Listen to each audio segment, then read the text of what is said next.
Just as ripples left behind when a stone is dropped in the water, may we too be impacted by the words we've heard here today. Just as the water wraps itself around the stone, may we hold one another close in community, driven to either action or stillness, but always with love at the center. May it be so.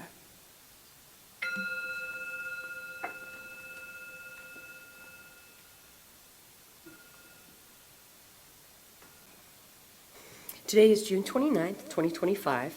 Our presenter this morning is our Minister, Reverend Mary Martin. She will speak on the topic of Pride is a Protest. Our chalice lighting. We light our chalice flame for those who live their lives in closet and shame. For those who secretly went to bars where nobody knew their name. For the Stonewall riot and the fierce trans women who fought. For the plague, which still takes way too many, way too soon. So many gone, so many never lived to see our gay kids on TV. Our gay kids serving in the military. Marriage equality. Families formed by intention. We light our chalice flame for all these and for all those siblings of the rainbow surviving, living life out in the open with pride. What is Zev holding? Woo!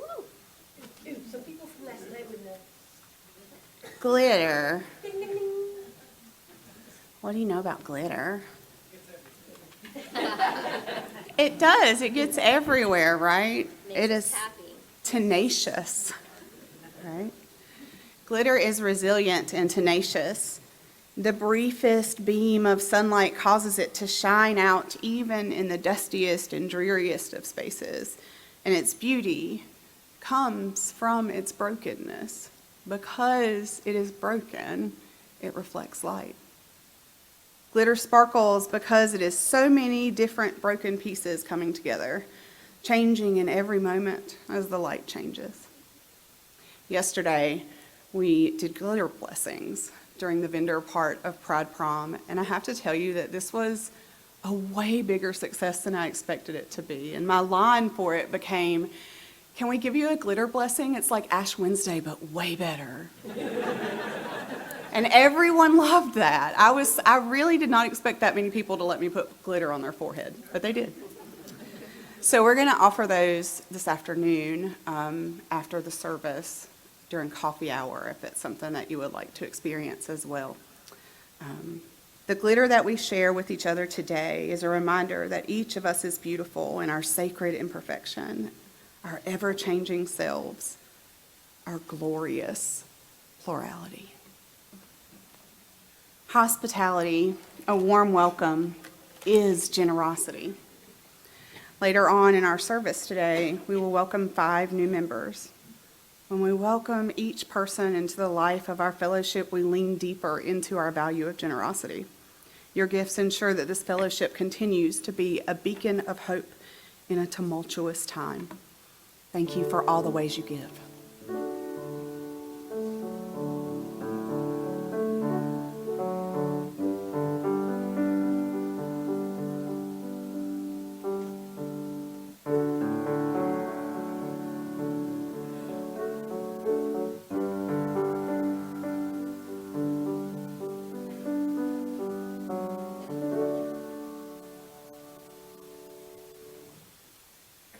I mean to tell you that Beth Ann is just like, I give her something the day before, and she's like, "Yeah, we can do that, that's fine."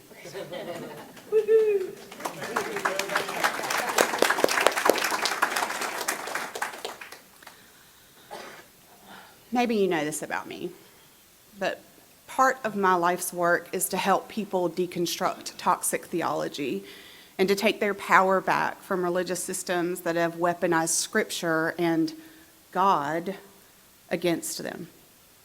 And so I hope that you'll allow me to expand a little bit on a blog post that I posted last year. Maybe you've already read it, but also to talk specifically about the context of a piece of Scripture I know, you're going to be okay. It's all right. It's all right. It's okay. I didn't wear the collar today. It's okay. You're all right.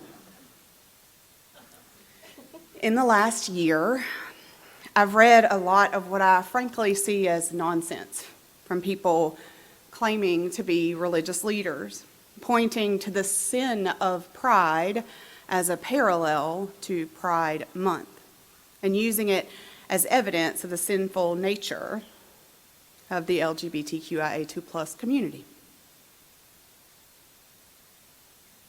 In Matthew chapter 5, verse 39, Jesus, in the familiar Sermon on the Mount, says, "If anyone slaps you on the right cheek, turn to them the other cheek." This verse has been used to convince Christians that they are meant to allow people to harm them without retaliation or even defending themselves. That was not the point. In times when things were, shall we say, less hygienic than they are now, a slap to the right cheek would be done with the back of the right hand.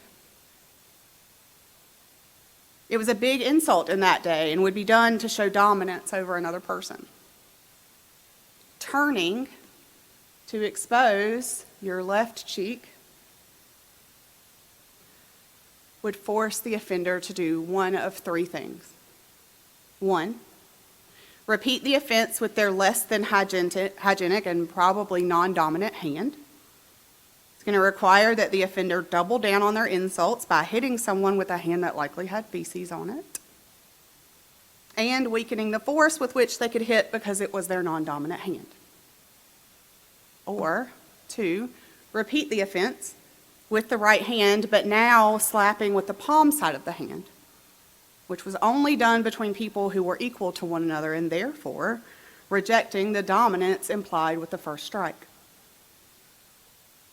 Or three, stop the assault altogether because they second-guessed themselves. Turning the other cheek wasn't an act of submission. It is a protest. It's a statement that proclaims a person's worth in the situation. It's a statement that says, you are not better than me. I deserve the same rights and respect as you, and how you proceed now is about you, not me. Scriptures condemn pride as an attitude of staunch independence and arrogance. It implies a lack of humility and grace, that we don't need God or anyone else. Sounds like patriotism to me, but I digress.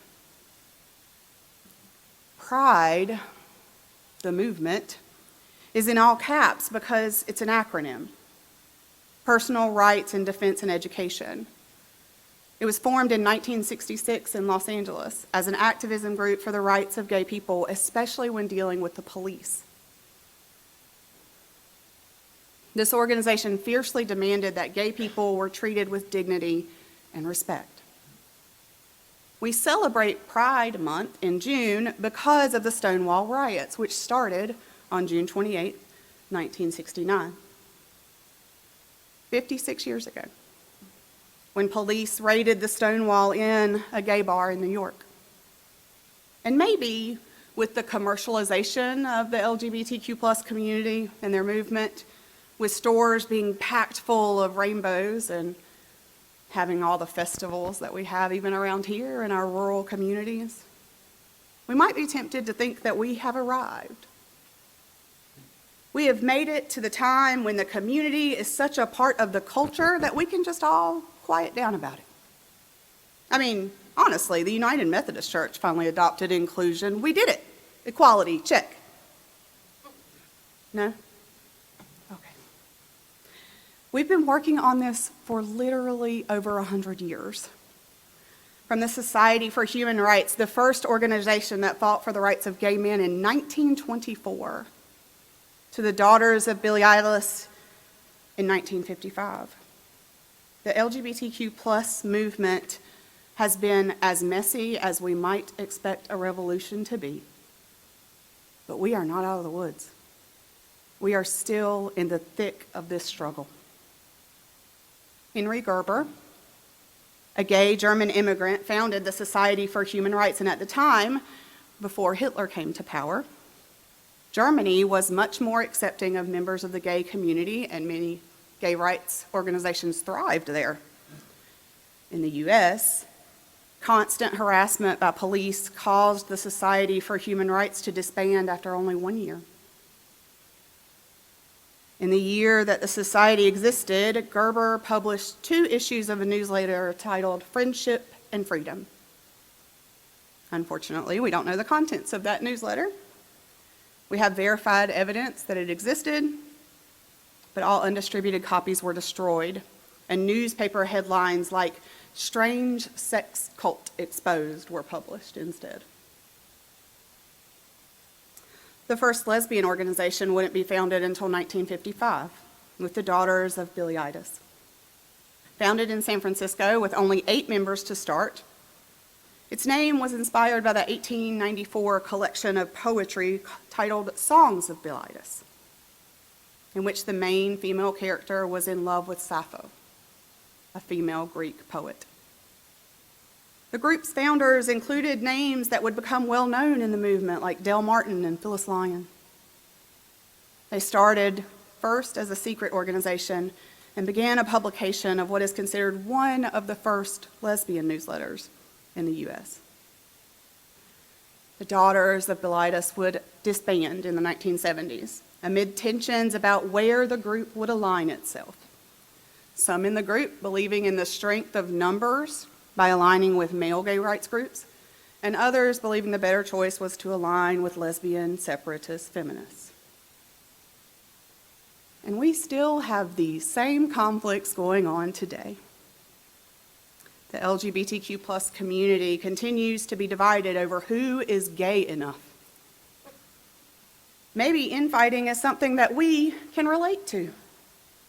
It's been said that if you have 3 Unitarian Universalists in a room, you'll have 5 different opinions. It's funny, but it's true. When I reflect on how deeply we care about our causes, I am so honored to serve in ministry alongside such passionate people. But in the moment, gratitude isn't always my first response. Perhaps the hardest part of celebrating our differences is that we are all, in fact, different. And yet, specifically as UUs, our value of interdependence reminds us that we are inherently worthy. For decades, transgender people have been battling an enemy within the LGBTQ plus community and an enemy outside of it. Despite having been on the front lines of the Stonewall riots, Marsha Johnson and Sylvia Rivera were both young trans women of color who were leaders in the Stonewall riots. Together in 1970, they founded STAR, which was the first homeless shelter for LGBTQ plus youth in North America. Marsha and Sylvia weren't alone. There were lots of trans people in the movement, and yet, even today, trans people often struggle with discrimination and are victims of violence. Since 2021, despite trans and non-binary people representing less than 1% of the population, I need you to hear me, less than 1% of the population identifies as trans or non-binary. Yet, since 2021, there have been 298 anti-trans laws passed in states all across this country. The target being placed on these backs of trans people has led to an increase of suicide attempts. In 2024, the Trevor Project reported that suicide attempts by transgender and gender nonconforming teenagers increased by 72% in states where legislation had been passed to limit access to gender-affirming care. And the rollback of DEI this year brings with it the legalization of discrimination against anyone in the LGBTQ plus community and all minority groups. Lawmakers continue to legislate our bodies while doctors and science are trusted less and less. In a time where we have greater access to information than ever before, We are seeing a regression in knowledge, a rejection of facts and science in favor of propaganda and division. I know I don't have to tell this group how dangerous that is. Pride is a movement. It's more than a parade or a party. It asks something of us. As UU's, pride asks us to center around our values. The value of transformation by seeking to understand when something is new to us rather than just outright rejecting it. By trusting people to tell us who they are and then respecting that. To value equity by honoring the inherent worth and dignity of those in the LGBTQ plus community. To value justice by speaking out and up for those who are the most marginalized. To value generosity by using our time and our resources to contribute to the lives of those in this community. We were the only church at the vendor fair yesterday. I showed up in a clergy collar because I think that's an important thing for me to do at protests. I want people to understand that the clergy are being represented in these movements, and it's all clergy aren't church trauma people, you know? And the person who was checking everyone in, I didn't say anything to her. She said, "You." She pointed to me and said, "You." And I was like, well, she doesn't know me. How did she know that? Because I assumed that there would be more than one church there. There was no one else there but us.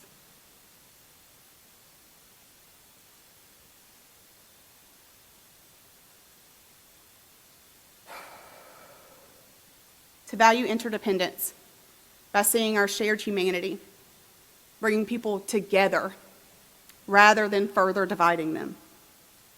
We are on the same team, friends. In this room, anyway, I should hope so, we are on the same team. And to always keep love at the center, driven to all of our actions by love and returning to love after the action. I know this isn't news to any of you, but celebrating pride has nothing to do with the sin of pride. Pride, the movement, is turning the other cheek. It's demanding equality and just treatment. Pride is a protest. May we all get loud and get proud because love is love. Blessed be. Good morning. I'm Dave. My pronouns are he, him, and I'm co-chair of our membership committee. And before I ask our 5 newest members to come forward, I'd like to say a few words about the whole process. Most of our members start out like my wife and I did as friends, and we come here for several months, sometimes several years, before we finally say, I'm going to take that plunge and become a formal Unitarian Universalist. And one of the requirements is that you have to attend, we encourage you to attend a UU 101 introduction class session, which we plan to hold once a quarter, and to learn a little bit about Unitarian Universalism, this fellowship, who we are, our values, our principles, and share something about ourselves. So it's a great time to be together. And it's encouraging to me that at a time when many nonprofit institutions and religious organizations are facing declining membership, and it's so encouraging that we continue to grow step by step. And so that said, I'd like to call our members forward, and Shelley and Graham, Wendy, if you'd step forward, Jim and Maureen. And I'd like, before we start the ceremony, I'd like to introduce you to each person and say a few words about them.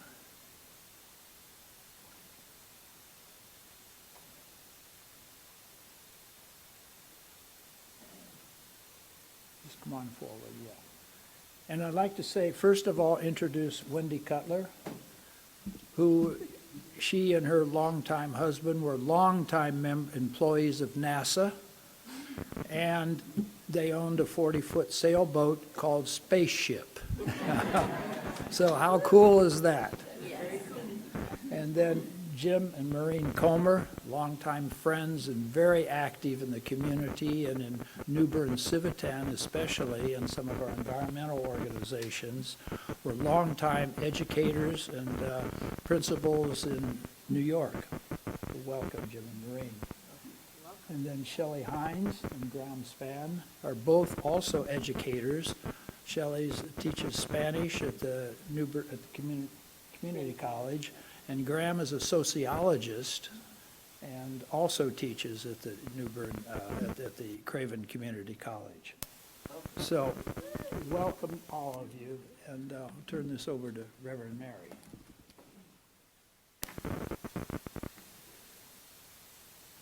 It never gets less intimidating, the size of the brains that gather in this room. I just want you to know that. All right, let's review our values with our hand gestures. Everybody want to join me with your hand up? All right. Transformation, like a little seed growing your index finger. Equity. Pluralism, like Scout's honor. Justice. Generosity. Interdependence. And love. Okay. I can't tell y'all what to do, but I'm going to try anyway. I'm going to say a thing, and you're going to say, welcome home. I'll look at you. You'll know when to do it. But first, I'm going to say a thing, and I'm going to look at y'all, and your response is going to be, we will. You want to practice? We will. There you go. We're doing great. Good job. Okay, now y'all practice. Say, welcome home. Welcome home. Look at that. You are directable. Right now. Will you seek to uphold our values, finding ways to co-create the diverse understanding of faith and community of the Unitarian Universalist Fellowship of New Bern? We will. Into this place where the veil is thin and the circle of inclusion is wide, we say, welcome home. Into this community where we seek truth and justice, we say, welcome home. Into this kinship where we honor that we are all connected, we say, welcome home. Into this garden where we grow and change and transform, we say, welcome home. Into this realm where we celebrate generosity in all forms, knowing that giving of ourselves helps us to deepen our connection to one another, we say, welcome home. Into this refuge where every person is inherently worthy, we say, welcome home. And finally, into this family where we keep love at the center of it all, we say, welcome home. Welcome to each of you. We celebrate you. I am confident that who you are will deepen our connection to one another and will broaden and enrich each of our lives. Welcome home.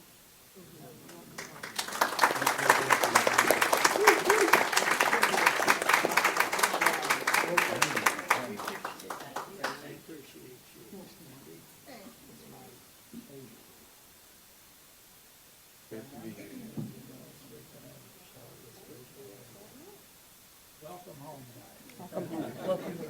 Thank you, everyone.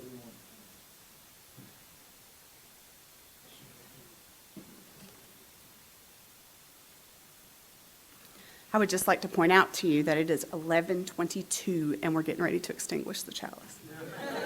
I'm not saying you should celebrate when I be quiet quickly every time, but today we had extra stuff and we still did it. So, bless you for who you are right now, right here. Bless you, queer and hetero. Bless you, trans and cis. Bless you at every age and every stage of your life. Bless you. Bless your messiness, bless your bright, loud boldness without apology, and bless your quiet riots whispered about in darkness. Bless your questioning, bless your resolve, bless your pride, bless your defiant celebration of who you are. We celebrate that with you. May tiny specks of joy like glitter invade and persist in your life, even in the most mundane of moments where you least expect it. Bless you where you are right now, who you are right now. Bless who you've been in years gone by. Bless the enoughness of right now, and bless you as you continue your lifelong exploration, always learning and growing. Bless the smoke of this extinguished chalice, and may its flame be pulled into the depths of your heart, energizing you, sustaining you until we meet again. Blessed be.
Thank you for your beautiful words.